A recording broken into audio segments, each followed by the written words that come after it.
Shmuel Gorodish Gonen was an Israeli general and chief of the Southern Command of the Israel Defense Forces during the Yom Kippur War. Early life. Born in Vilna, Poland, Gonen immigrated to the British Mandate of Palestine with his family at the age of 3. He served in the Haganah at 14, and participated in the battles over Jerusalem in Israel's War of Independence, being wounded 5 times. After the war, he remained in the Israel Defense Forces, rising through the ranks of the Armored Corps. He commanded the tank company during the 1956 Sinai campaign, and was awarded the Medal of Courage. He was later charged with overseeing the integration of the new Centurion tank into the IDF, and later commanded the 1st Battalion composed of these tanks.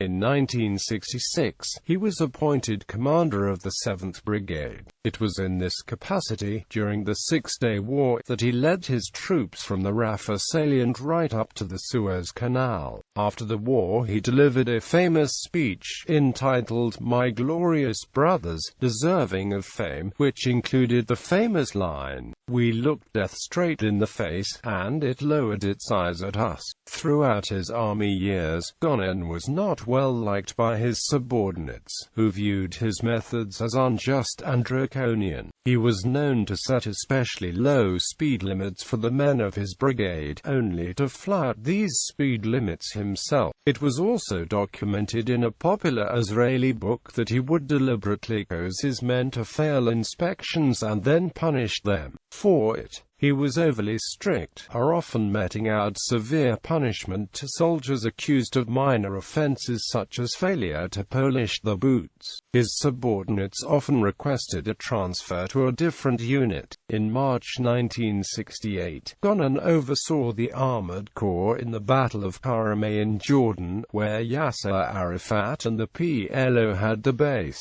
A few armored vehicles were left on the scene and used by the PLO for propaganda. He continued to rise through the ranks, and on the 15th of July 1973, he replaced Ariel Sharon as chief of the Southern Command. Yom Kippur War and Agranash Commission. Gonen's response to the Egyptian attack during the Yom Kippur War and his actions during the first days of fighting was deemed a failure by the Army's General Staff, and he was replaced on the 10th of October by Haim Barlow.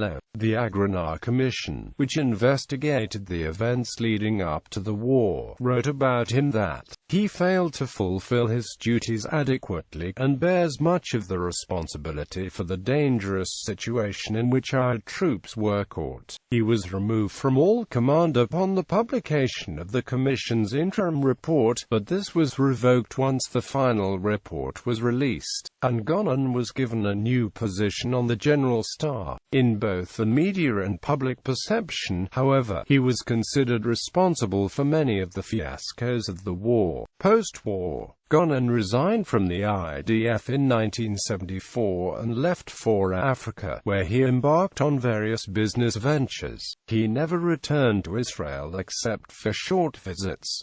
In writing of Gonen in his comprehensive book on the war, Abraham Rabinovich said of him, "The most tragic figure to emerge in the Israeli military hierarchy from the war was Shmuel Gonen. The ignominy of being superseded as commander on the Southern Front at the height of the war was compounded by his being forced to leave the army after the final Agranash report."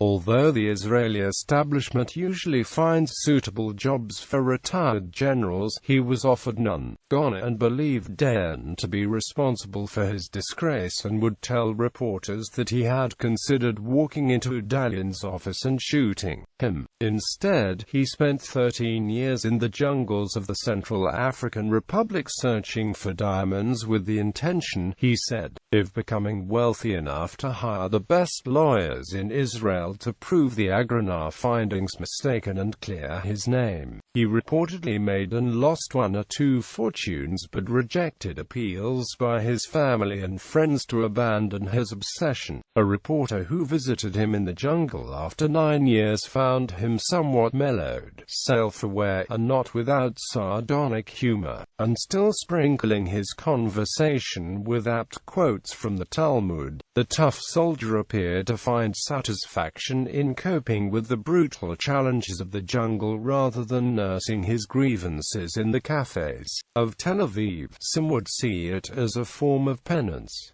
He died of a heart attack in 1991 during one of his periodic trips to Europe. Among the few possessions returned to his family were maps of Sinai on which he had apparently refought the war during his jungle exile, and a copy of Kabbalistic work in which the former yeshiva student may have sought explanations from the disaster that had overtaken him beyond what the maps could tell. In an interview with the Maariv daily newspaper on the 7th of August 2003, his personal assistant, Amir Porat, revealed that Gonen considered assassinating Moshe Dayan after the war, and that he lived in fear that he would somehow disappear. Throughout his entire military career, he was considered to be a strict disciplinarian, a political right-winger, and even a militarist. His tragic life story was the subject of a play at Gorodish by Israeli author Hillel Mittelpunkt.